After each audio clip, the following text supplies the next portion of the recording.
So everyone, अब हम political science में सेकेंड यूनिट जो है वो शुरू करने जा रहे हैं, सेमेस्टर 1 का सेकेंड यूनिट। ठीक है, तो सेमेस्टर 1 का जो सेकेंड यूनिट है उसमें मैं आपको सबसे पहले पढ़ाऊँगी स्टेट, उसकी डेफिनेशन और एसेंशियल एलिमेंट्स। दूसरा पॉइंट है कि theories of origin of state, जिसमें सबसे पहले आएगा divine theory, social contract theory और एवोल्यूशनरी थ्योरी। तीसरा पॉइंट है नेचर ऑफ स्टेट, उसमें आएगा ऑर्गेनिक और जुडिशियल थ्योरी। फोर्थ है नोशन ऑफ स्टेट, उसमें आएगा लिबरल और मार्क्सिस्ट थ्योरी। ये 4 सब यूनिट हैं किसमें, पॉलिटिकल साइंस के सेकेंड यूनिट में सेमेस्टर 1 के। ठीक है, तो अब हम सबसे पहले इसमें शुरू करेंगे स्टेट, उसकी डेफिनेशन और उसके एसेंशियल एलिमेंट्स। ये आपको 20 मार्क्स में आएगा और ये आप 20 मार्क्स में इसको आपने कैसे अटैम्प्ट करना है वो मैं आपको आज बताऊंगी। तो ये क्वेश्चन जो है वो 20 मार्क्स में ही आता है। उसके बाद जो सेकंड क्वेश्चन है वो भी 20 मार्क्स में ही वो पूछ सकते हैं। जो सेकंड सब यूनिट है theory of origin of state, उसमें भी आपको ये क्वेश्चन भी 20 मार्क्स में आ सकता है। और जो थर्ड सब और जो फोर्थ सब यूनिट है ना, लिबरल और मार्क्सिस्ट थ्योरी, ये भी ज़्यादातर वो 20 मार्क्स में ही पूछते हैं। बाकी जो ऑर्गेनिक और जुडिशियल थ्योरी है ये 5 मार्क्स में ही आती है ज़्यादातर। तो इसीलिए मैं आपको बोलूँगी कि जो पहला स्टेट डेफिनेशन और essential elements, theory of origin of state, और फोर्थ पॉइंट जो है नोशन ऑफ स्टेट जिसमें लिबरल और मार्क्सिस्ट थ्योरी है, इसको आप 20 मार्क्स के लिए ही प्रिपेयर करें। और जो ऑर्गेनिक और जुडिशियल थ्योरी है इसको आप 5 मार्क्स के लिए प्रिपेयर कर सकते हैं। तो चलिए अब हम शुरू करते हैं स्टेट डेफिनेशन और एसेंशियल एलिमेंट्स।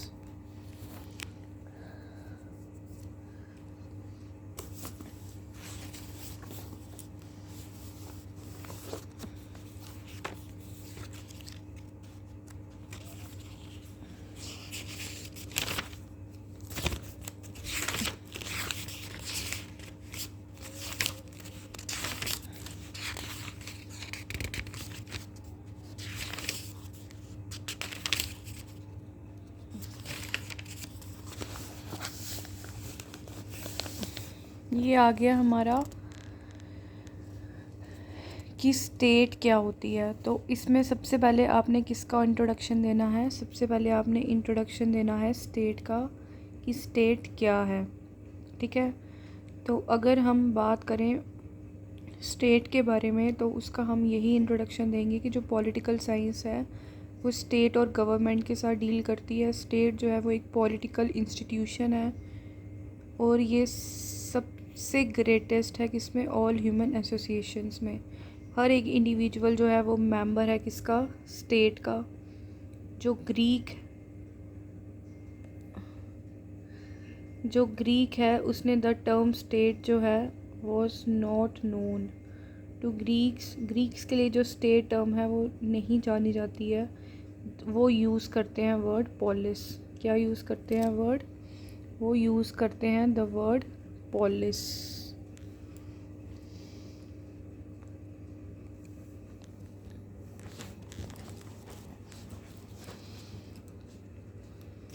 वो यूज़ करते हैं the word polis, which is translated as city-state. The term state became current only in the 16th century when the Italian political thinker used it for the first time in his book The Prince। ठीक है, the term state जो है वो कहाँ से derived हुई है, the word status, which was first used by the Teutons. Now the term state जो है is loosely used as synonymous to government, nation, society, etc.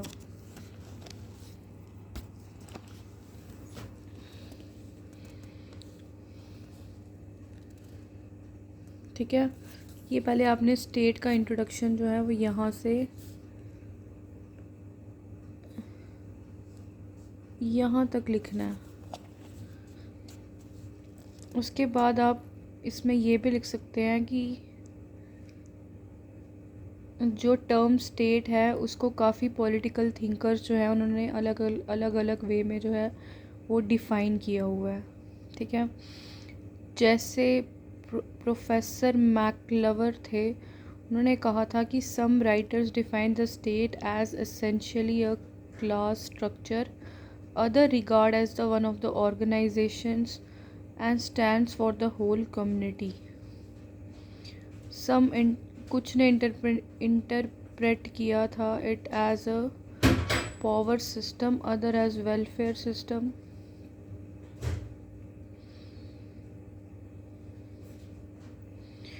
ये आपको ज़्यादा यहाँ पे ये मेरे हिसाब से तो लिखने की ज़रूरत नहीं है, आप बस यहाँ तक लिखिए कि जो पॉलिटिकल साइंस है वो स्टेट और गवर्नमेंट के साथ डील करती है। स्टेट जो है वो पॉलिटिकल इंस्टीट्यूशन है, ये सब एसोसिएशन में ग्रेटेस्ट है। तो ग्रीक इसके बारे में क्या कहते हैं, जो स्टेट है वो 16th सेंचुरी में एक पॉलिटिकल थिंकर था, उसने उसको कैसे यूज़ किया था अपनी बुक में, और ये कहाँ से ड्राइव्ड हुई है। बस आप यहाँ से यहाँ तक इसको लिख सकते हैं बस। उसके बाद इसकी डेफिनेशंस आती हैं। आप इसमें एक एरिस्टोटल की डेफिनेशन लिखेंगे, ये जो मैंने मार्क किया हुआ है कि एरिस्टोटल ने स्टेट के बारे में क्या डिफ़ाइन किया हुआ है। फिर उसके बाद आप सिज़ेरियो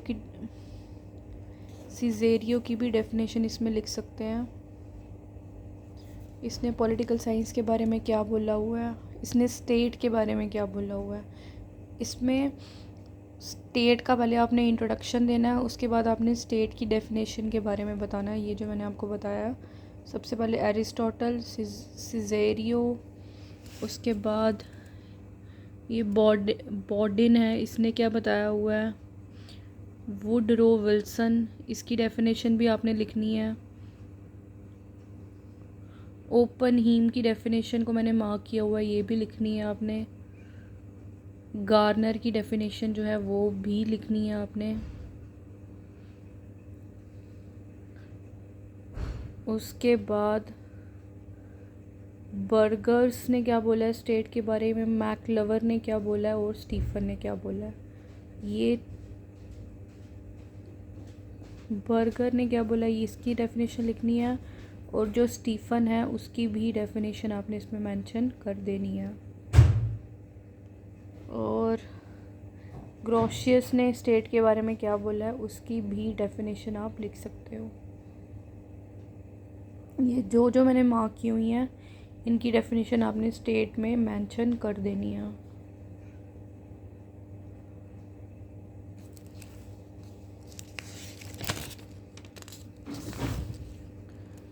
उसके बाद यहाँ पे चार्ल्स जो है उसने भी स्टेट के बारे में क्या बोला है कि is an independent political society occupying a definite territory और territories the member of which are united together for the purpose of resisting external force and the preservation of internal order। John Salmond है, इसकी भी definition जो है वो आप mention कर सकते हैं।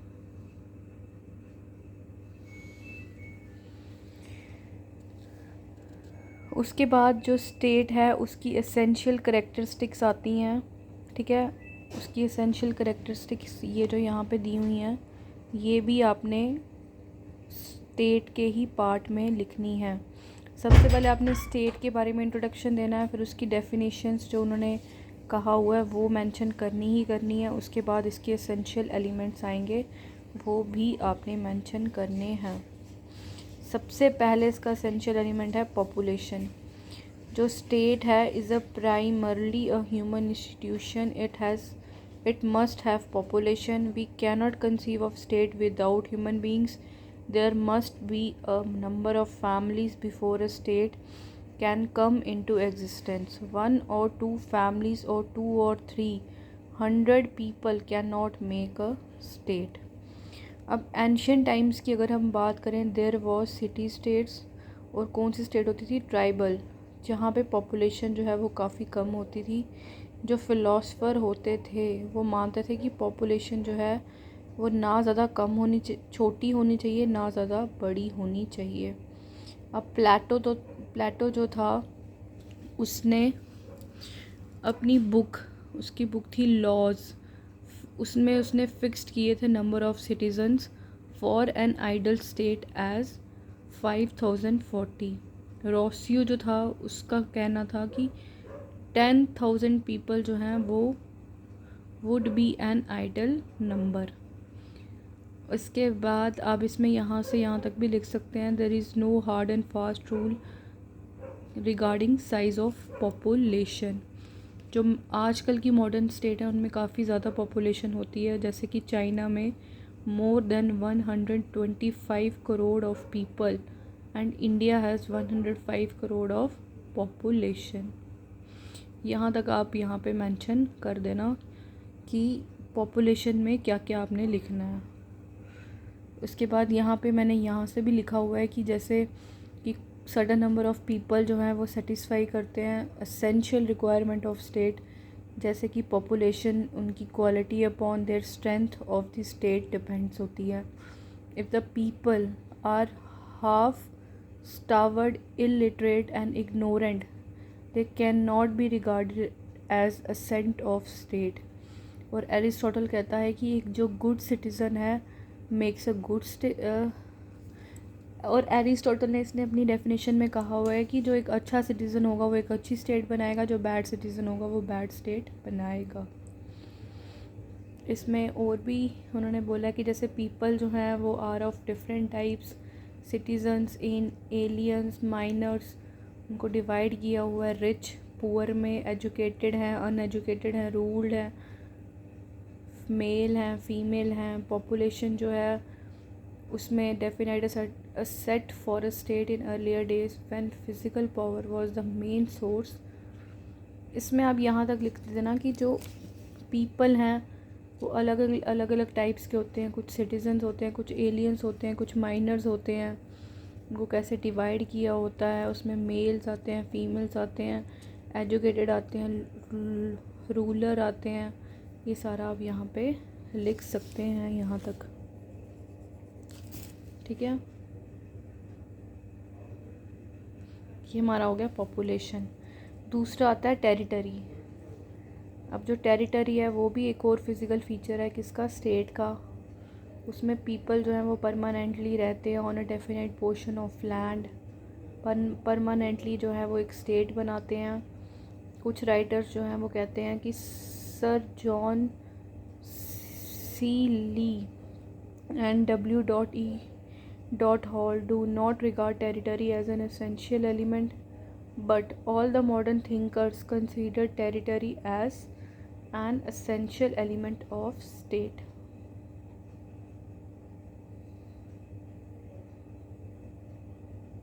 इसमें आप यहाँ से यहाँ तक मेंशन कर सकते हो कि टेरिटरी में क्या आएगा। इसमें आपको इनकी डेफिनेशंस लिखने की ज़रूरत नहीं है, बस आप यहाँ से यहाँ तक मेंशन कर सकते हैं।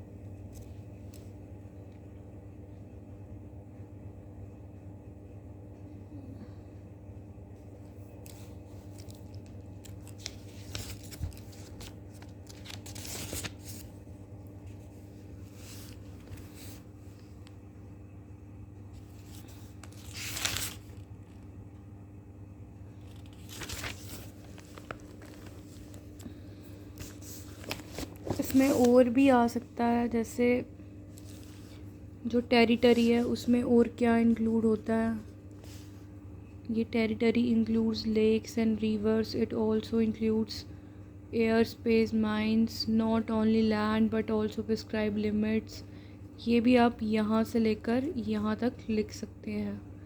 टेरिटरी में ये भी पैराग्राफ मेंशन आपको करना ही पड़ेगा। उसके बाद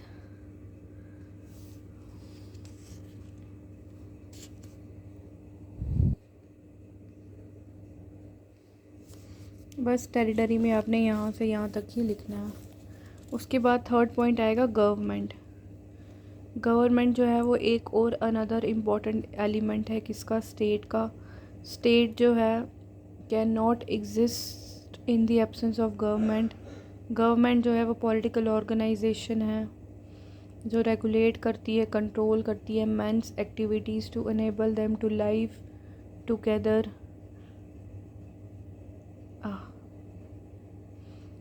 harmoniously and constructively and to solve their common problems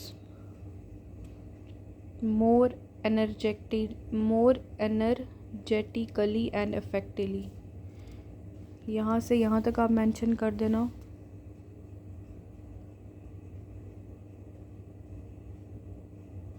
government जो है वो एक एजेंसी भी है जो क्रिएट करती है to enforce such rules of conduct and to ensures ओबिडेंस।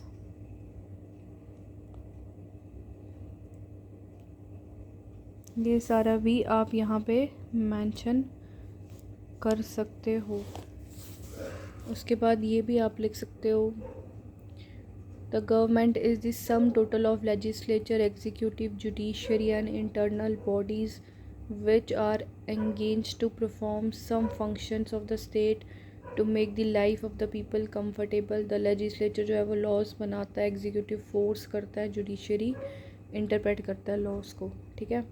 उसके बाद यहाँ से मैंने यहाँ तक मार्क किया हुआ है, there is no definite rules as to which should be form of government।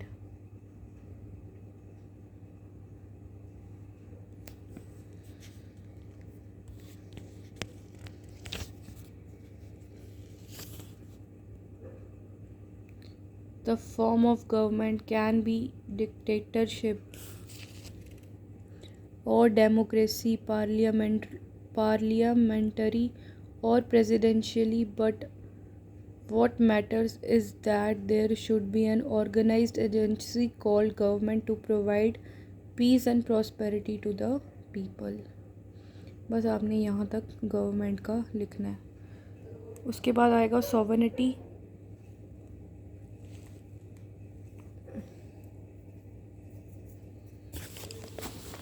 उसके बाद आएगा सॉवरेनिटी। सॉवरेनिटी में भी जहाँ से जहाँ तक मैंने ब्लू पेन से मार्क किया है वहाँ से वहाँ तक आपने लिखना है।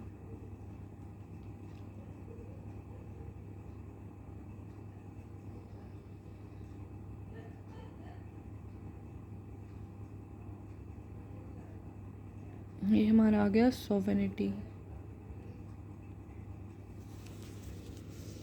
उसके बाद अदर एलिमेंट्स भी उसने मेंशन किया हुआ है, जैसे कि अदर एलिमेंट्स में भी आपका यही आएगा, ठीक है। आपने इसके बाद वही सॉवरेनिटी का लास्ट पॉइंट जो है वो यहाँ से यहाँ तक लिखना है बस।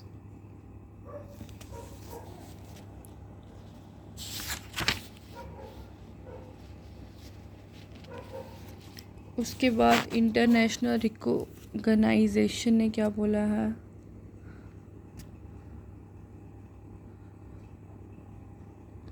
इसमें भी आप लिख सकते हो कि जो इंटरनेशनल रिकॉग्नाइजेशन है उसमें कहा है some writers are of the view that state must have be recognised by other states.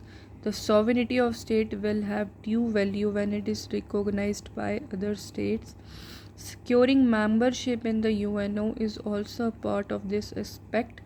There are many instances of states not recognized by other states for political reasons. However, this is not a compulsory feature of the state. Some states like China and Israel continue to be state even though some states had not recognized it for a long time। ठीक है, ये आएगा international recognition में। उसके बाद last point है state and citizens.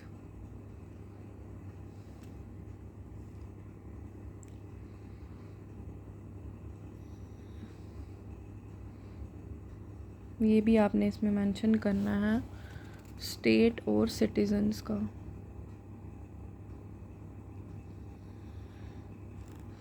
No individual no individual can reject or disobey the state. Membership is compulsory. Member of the state is called citizen. However, everyone living within the territory of a state is not its citizen. Citizenship is acquired as per rules. Natural citizenship is granted to all those whose parents already have such citizenship.